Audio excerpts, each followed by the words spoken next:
Thank you, Jan. Hello, everyone, and welcome to this tech talk. We're going to talk about BOM generation today. Now, the background for this talk today is that Configit has actually been working with bill of materials in several customer projects over the last many years. But recently, we released a new version of our software, ACE, version 6.2, and this is the first release where we offer BOM support in the standard product. So my talk today is very much based on what is in this release. How do we in Configit approach supporting bill of material information? What can we do with it? And then I'm gonna end up with a little bit of where could we go from here. So what is on the agenda for today?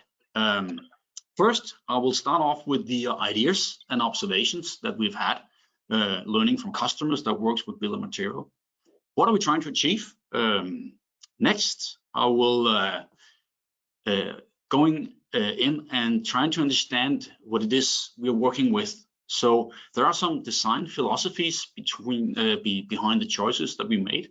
So we are going to look at what we pay attention to, and then of course also what we do not pay so much attention to in working with bill of materials. Then we move on to an overview of what it is we can express. So the authoring concepts that goes into our systems, that's pretty important because it tells us a lot about what it is we're working with. Once we have data in our system, once we author data, we will look at what we can do with it. What are the processes that we support and what kind of interaction can we get to? And finally, before we conclude, I'll try to have a look in the crystal ball and talk about what could the future bring. So it's a pretty large agenda, but let's get started. So first off, let's look at some of the ideas and motivations behind working with bill of materials. Now, Configit, we are a configuration company. And that, of course, means that we focus on what we call configurable products. So a configurable product, that just means that it's a product that's available in many variants, so you can configure it and make choices to it. And the way we describe such a configurable product is by creating a product model. They're fairly simple. I'll go over it fairly quickly. But a product model is something that contains features. Features are what describes the product. It could be the color, if it's an electrical product, maybe the currency, the size of it, where it's located, etc. In my talk today, I will use these round things when I talk about features. Product model also has interesting stuff in it, which is the rules. So the rules, they say something about which of these features goes together. Or in other words, how can we configure the product? Now, being a company that preaches what we call CLM, Configuration Lifecycle Management, we of course would say that a configurable product described in a product model should represent all aspects of the product, not just, for instance, engineering or sales, but everything: manufacturing, support, setup, maintenance, etc. So once we have a configurable product described in a product model, what we can do is that we can use it in a configurator, and then we can create a configured product. So a configured product that we have over here is just a simple single variant where we've chosen the features we like. Could be in a sales process where a customer wants to buy something. Just a word before moving on, I'd like you to pay a little bit of attention to my color coding here. So going forward, all the light blue boxes here represents data as someone authors it. That means it's where our product experts put in their data and tell us what the products are.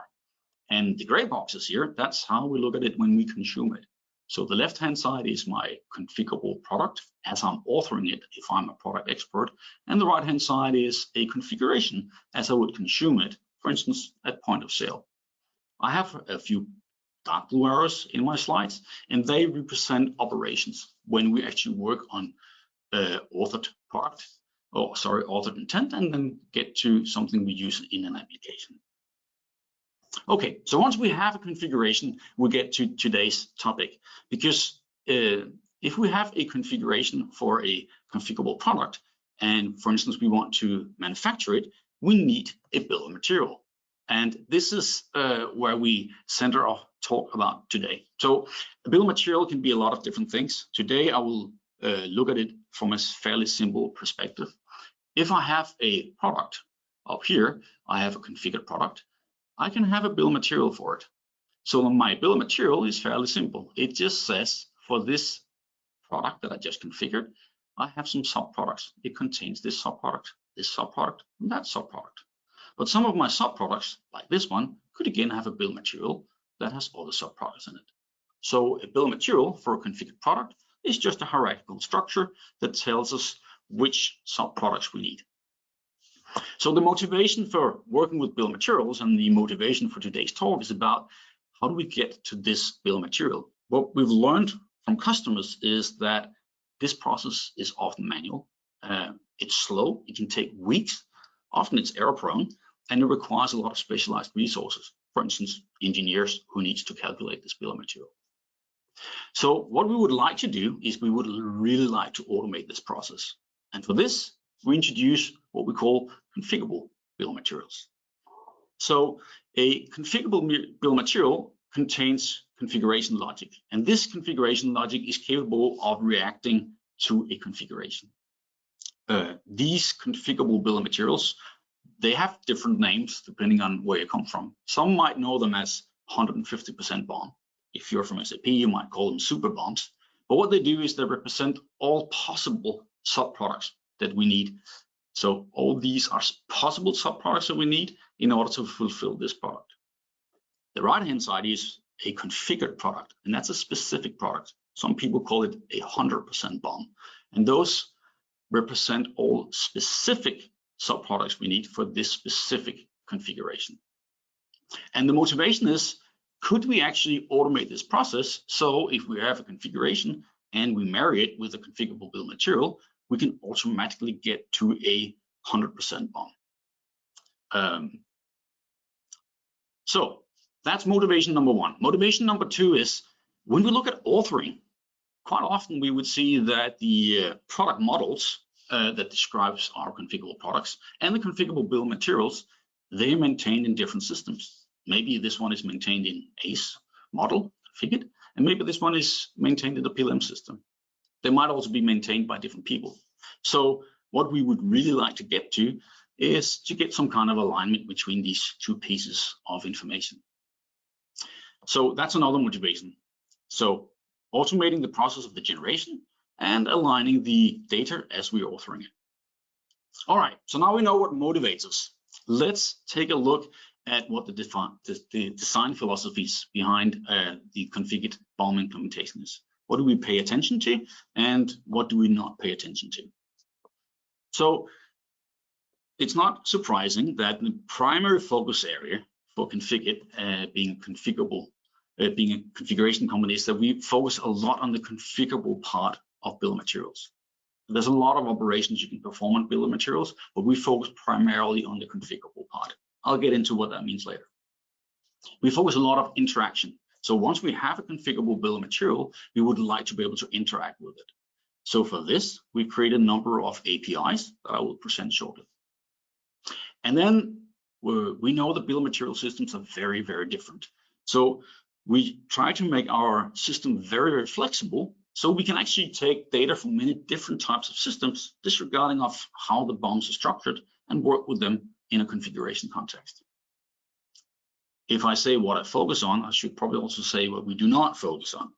So what we do not focus on primarily is what type of BOM we're working with. So we don't necessarily force you to say we only work with engineering BOMs or manufacturing BOMs, sales BOMs, or other types of BOMs. I know that might be strange to some of you, because if you're an engineer and you work with engineering BOM, you would most likely claim that your BOM is very different from the guys that work with a manufacturing BOM, or maybe the guys working with a sales BOM. But I'll get into what that means. It's tied up to this idea about flexibility. And also, we, for now at least, ignore product hierarchies. So if you have a lot of products, you might put them into hierarchies such as, commercial products or industrial products. And maybe your industrial products are in a sub-hierarchy with different industries, etc. So now we know why we do it. We know what we focus on. Let's go and have a look at what it is we can express. So what can we put into the system to make these BOMs configurable. And what is a BOM when we look at it from a configuration point of view? So this is a configurable BOM I tried to show you before. What makes a BOM configurable is that we can add configuration logic to it. And we represent this in something we call selection conditions. These are added to the subproducts or the items here in the bill of material. A selection condition is fairly simple, actually. Basically, it's just a simple piece of Boolean logic. It means something that evaluates to true and false, just like we would write rules. And these selection conditions, they indicate when each of the subproducts should be included in the result. So, for example, I would include this subproduct if I have this feature or that feature, and this subproduct if I do not have this feature, but I do have that feature. So you can see it's quite easy to take configuration and combine it with these conditions in order to make the configurable bill of material react to the configuration. Now, selection conditions is not everything. Configurable BOMs in the ACE system from Configit can also be annotated with additional information. So we call that properties. And these properties, they represent any kind of additional data we want to link to the bill of materials. Now, properties, they're not logic. They're just, you can say, collection of markers. Going forward, I will show them as these type of square things. So properties are actually used during BOM solve in order to select these subproducts. Let's talk about a few examples. So I said before, we ignore if a BOM is an engineering BOM or manufacturing BOM. Well, you could use properties to say my BOM is an engineering BOM, or maybe my BOM is for a specific plant. If I'm doing manufacturing BOM, you could mark some of these sub-items, subproducts here, if you want, and say, well, some of them are hazardous and need special treatment. If I'm doing a BOM for transportation, or maybe you're doing a BOM for setup and say, well, certain products require special tools. Actually, when we talk about products, then products themselves, the products that I put on my bill of material, can also be annotated with properties. And these are also used in our world when we work with bill of materials. One final thing that we can add to bill of materials is information about effectivity. So when are different parts available? It's a topic for another day because it's fairly complex, but it just goes to say there's a lot of things we can put on. For now, we focus on selection conditions and on properties. Now, every product here might actually have multiple bill of materials. So what we would do is we would use different properties to distinguish between them. For instance, we could have, if I'm doing manufacturing BOMs, I could have one BOM for this product and another BOM over here for the same product. But the first one says I'm for this plant, and the other one says I'm for a different plant. And might depend on which BOM we choose, we'll get different subproducts in here, and the conditions might change. So it makes a lot of sense to have a lot of different bill of materials for the same product.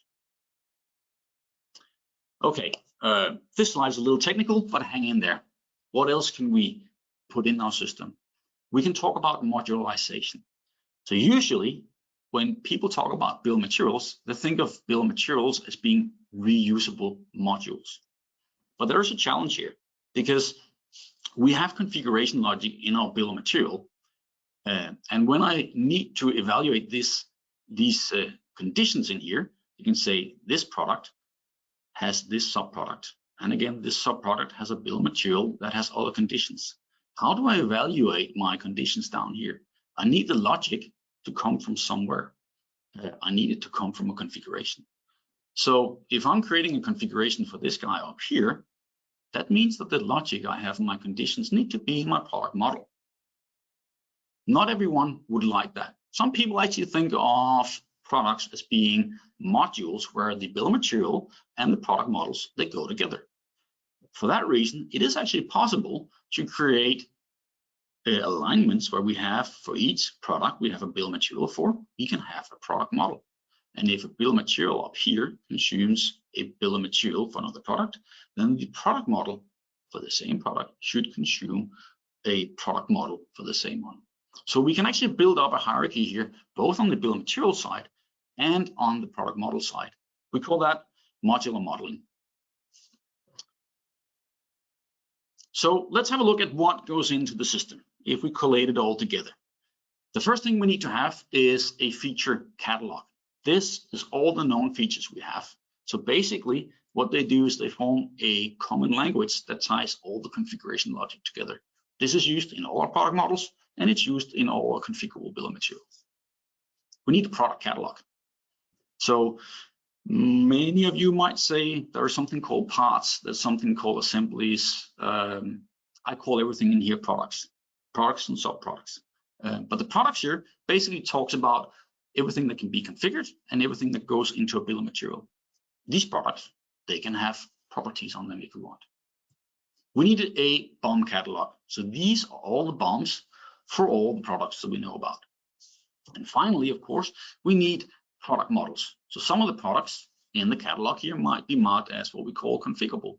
The ones we mark as configurable will have a product model to it. That means we can go and configure it. Having all this data, what we can do now is we can combine it using an API that we call Package Builder. Now, Package Builder is an API we use in the internal configured products. So when we offer in, for instance, Configit Ace, we use Package Builder. But this API is also available for partners or for external people who want to integrate and get their information into the system. Once it's in this Package Builder API, we can combine the data, validate the data, and then make it available as what we call a VT package. So the VT package is a result that combines all the data into one single entity. So you can call it a combined single source of truth for all the data we have. Okay, so now we've looked at all the data we can put into the system. Once data is authored, what can we do with it? Which processes would be supported? So we started off with a VT package that contains all the data. The usual scenario when we talk about configuration is we can use this VT package in a configurator. We do that via a API, configure API, and using this configure API, this configurator, we can create a configuration. Now, you'll notice that I'm using the gray box up here. That's an application that is creating a configuration. Could be a sales application, could be an engineering application, it could be whatever. This application that creates the configuration would know about the context of the configuration. So if I'm a sales system, I might log in and say, I'm creating a configuration for a specific customer. And if I know where the customer lives, let's say the customer is Finland, and I'm selling this person a wind turbine, it might choose a plant that is close to Finland. So it would say, I'm not using the South African plant, I'm using the Swedish plant. And then it would put on a property to say, please use the Swedish plant. What is new in this release is that we now have a new API called the BOM Solve API. And this is the API that allows us to work with bill of materials. So the application that creates the configuration and knows all about the context of this configuration would interact with the BOM Solve API, and then it can create automatically a configured bill of material for this configured product. Basically, what we do, we take the configuration that we create using our configure API, we use all the information we have about the context we're creating it in, and then this application interacts with the BOM Solve in order to automatically create a 100% BOM. Every time the configuration is changed, we can just regenerate, and it's available in a matter of seconds, not weeks as a manual process.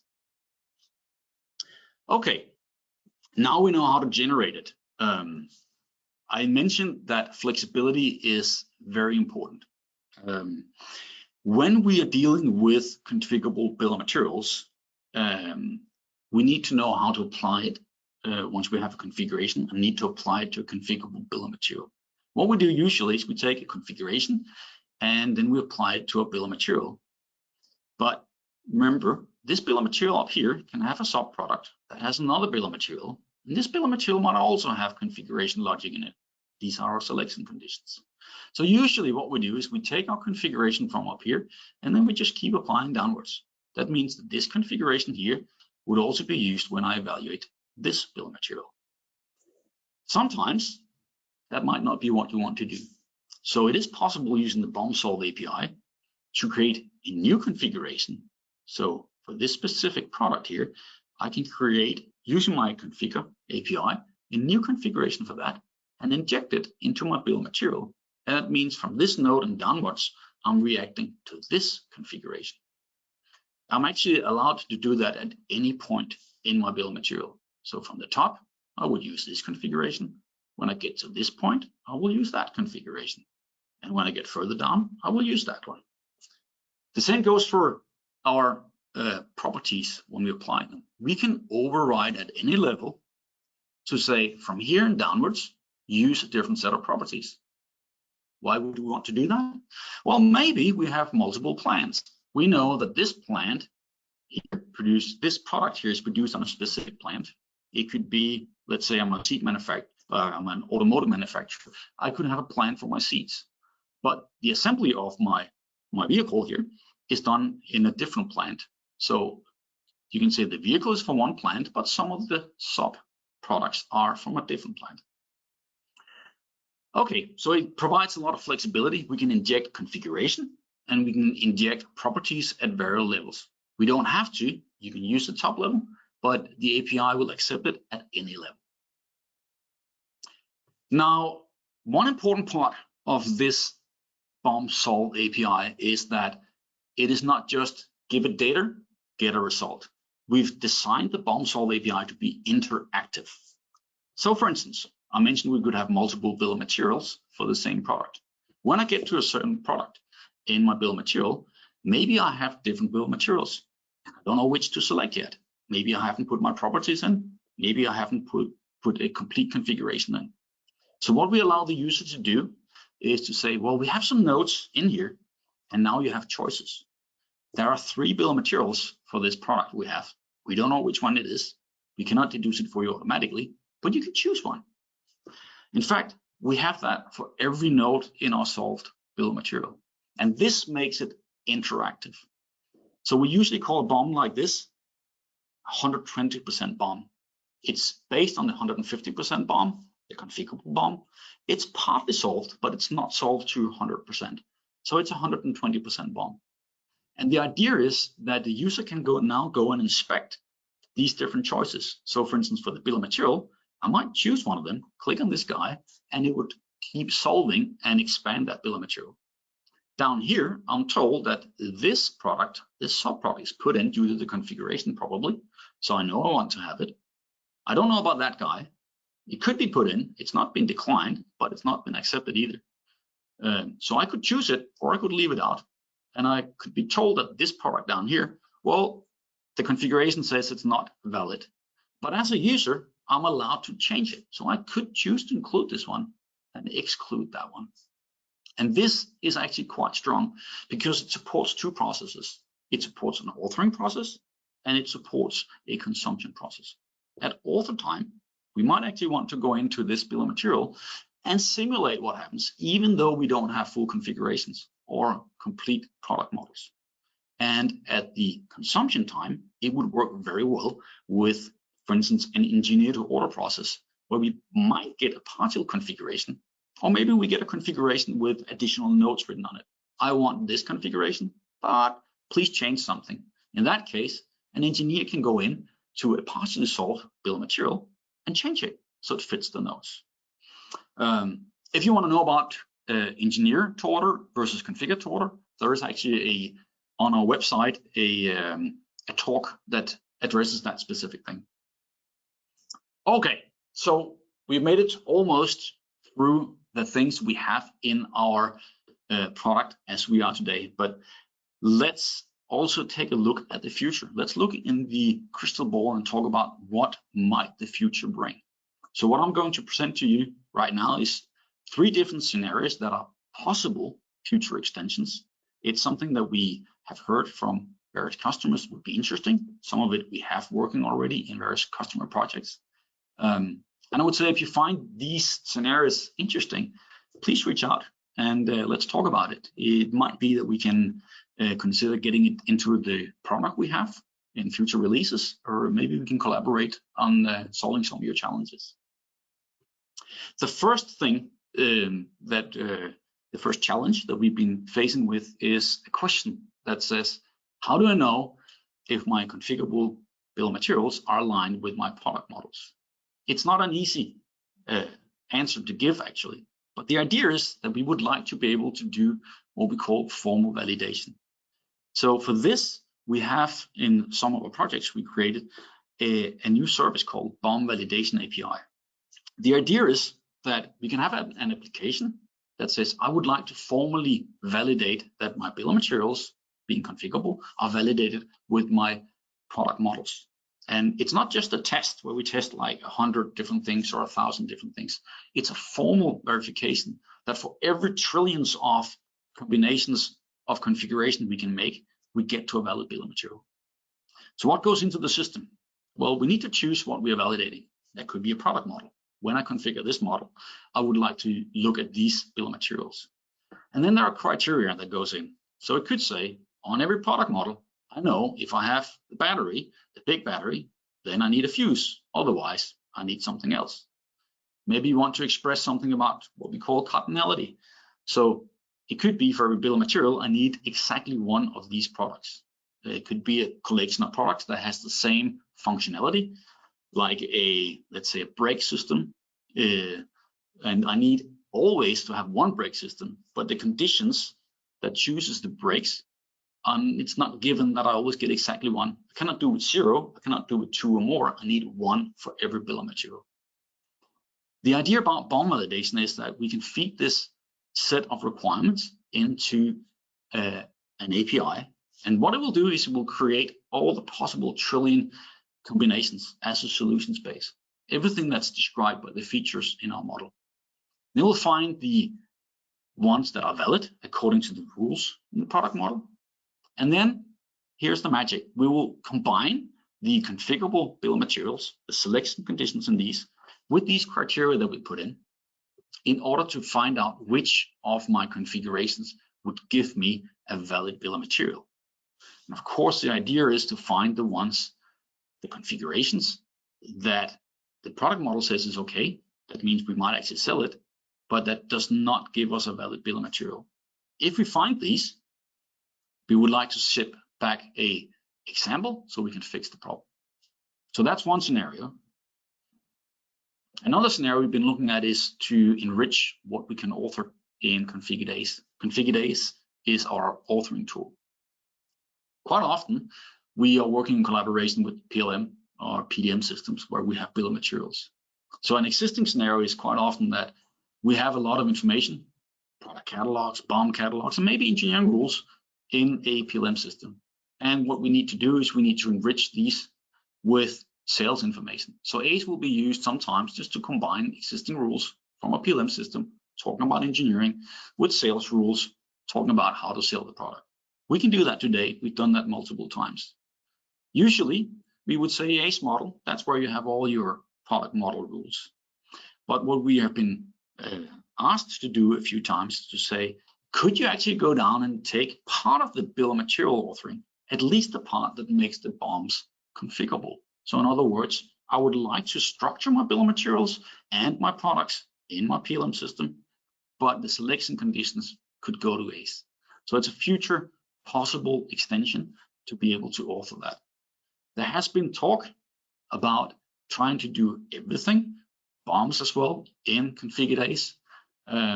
Whether that will ever happen, well, that depends a lot, because usually people have very strong PLM systems to author bill of materials. And the final thing that we've been looking at is to create more standard integrations between BOM systems and Configit's technology. So sometimes what we just want to do is keep maintaining our bill of materials in the PLM system and just import the data. We could do that with the package builder API and then get it to a VG package. It could also be that we want to migrate some of the data from the PLM system and get that into the authoring tools so we can keep working on it. It depends a little bit about which scenario that we choose to support from the previous slide. But if we wanted to, for instance, take the bill of materials from the PLM system, get them into ACE, and then enrich these with selection conditions. That could be a future possible extension.